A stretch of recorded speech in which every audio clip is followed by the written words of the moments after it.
கிறிஸ்துவுக்குள் பிரியமானவர்களே, இந்த நாளுக்கான மாலை நேரம் அண்ணா அப்போஸ்தலனாகிய பவுல் ரோமருக்கு எழுதும் நிருபம் 15வது அதிகாரம் 9வது வசனம்.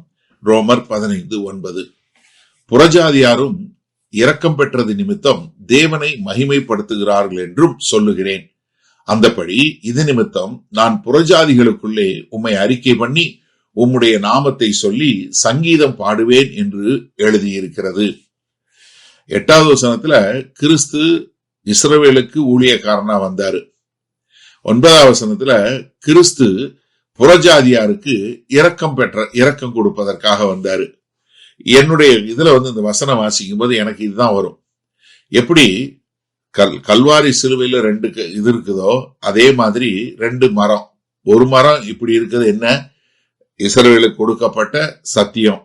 இன்னொன்னு என்னன்னா, எல்லா தேசங்களுக்கும் கொடுக்கப்பட்ட தேவனுடைய இரக்கம். இதான் கர்த்தருடைய மீட்பின் திட்டம் என்று சொல்லக்கூடியதாக. என்ன, புறஜாதியாரும் இரக்கம் பெற்றது நிமித்தம் தேவனை மகிமைப்படுத்துகிறார்கள். இது என்னமோ தேவன் 2வது நினைச்ச மாதிரி, இது பிளான் பி எல்லாம் கிடையாது.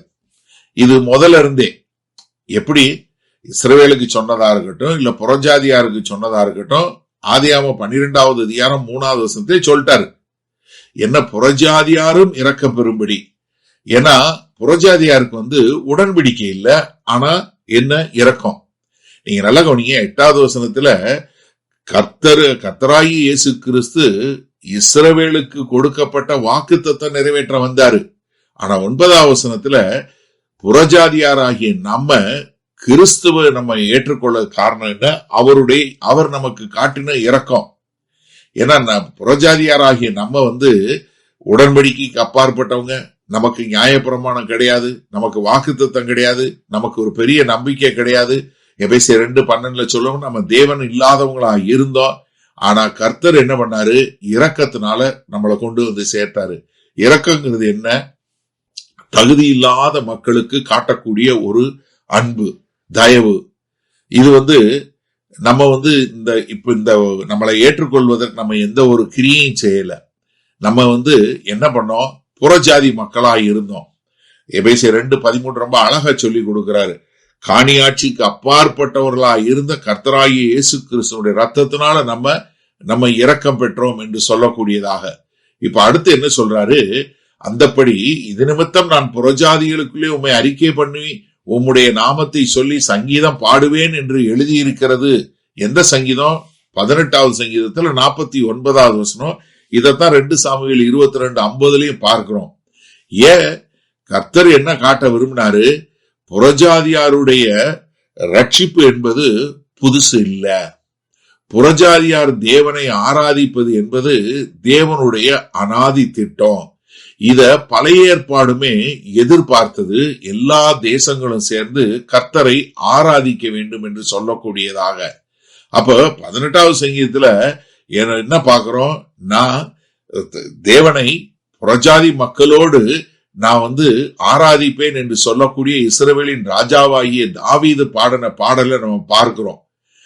என்ன, புறஜாதி மக்களுக்குள்ளேயும் கர்த்தருடைய நாமம் 96வது சங்கீதம் பார்க்கும்போது அதுலயும் முதல் 3 வசனங்கள் பார்க்கக்கூடியதாக. அப்ப இரக்கம் நம்மளை பாட வைக்கக்கூடியதாக இருக்கிறது. சரி, இந்த நாள்ல இந்த வசனத்தை நம்ம எப்படி எடுத்துக்கொள்வது? அதாவது 8வது வசனத்துல கிறிஸ்து வாக்குத்தத்தத்தை நிறைவேற்றுவதற்காக இஸ்ரவேலுக்கு ஊழியக்காரனா வந்தாரு. ஆனா உங்களுக்கும் எனக்கும் காணியாட்சிக்கு அப்பாற்பட்டவர்களாய் இருந்த நமக்கு நம்ம தேவனை மகிமைப்படுத்தும்படி நமக்கு இரக்கம் காட்டுகிறவராய் வந்தாரு. அப்ப இஸ்ரவேலுக்கு வாக்குத்தத்தம், புறஜாதி மக்களுக்கு இரக்கம். ஆனா 2 பேரும் சேர்ந்து ஒரே தேவனை ஆராதிக்கக்கூடிய ஒரு குடும்பமாய் இருக்க வேண்டும். அப்ப புறஜாதியாராகிய நம்முடைய ரட்சிப்பு எதுல இருக்குன்னா, கிறிஸ்துவனுடைய இரக்கத்துல இருக்கு. அதாவது இஸ்ரவேல் தேச மக்களுடைய ரட்சிப்பு எதுல வேரூன்றி இருக்கிறது? கர்த்தர், தேவனாகிய கர்த்தர் முற்பிதாக்களுக்கு கொடுத்த வாக்குத்தத்தத்துல இருக்கு. ஆபிரகாம், ஈசாக்கு, யாக்கோபுக்கு வாக்கு கொடுத்தாரு.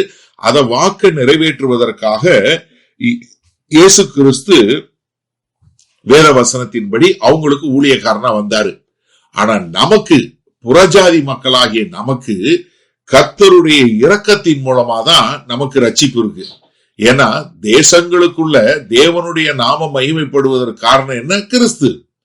இத வேதவசனம் முன்னாகவே பார்த்தது. எல்லா தேசங்களும் சேர்ந்து தேவனை ஆராதிக்கும் என்று சொல்லக்கூடியதாக.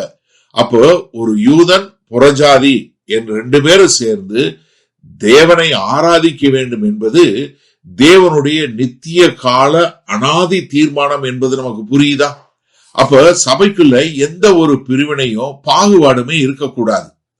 எனக்கு அருமையானவர்களே, நம்ம இதை தெளிவா தெரிஞ்சு கொண்டோம்னா நமக்குள்ள எந்த பிரிவினையும் இல்லாமல் நாம் பாதுகாத்துக் கொள்வோம்.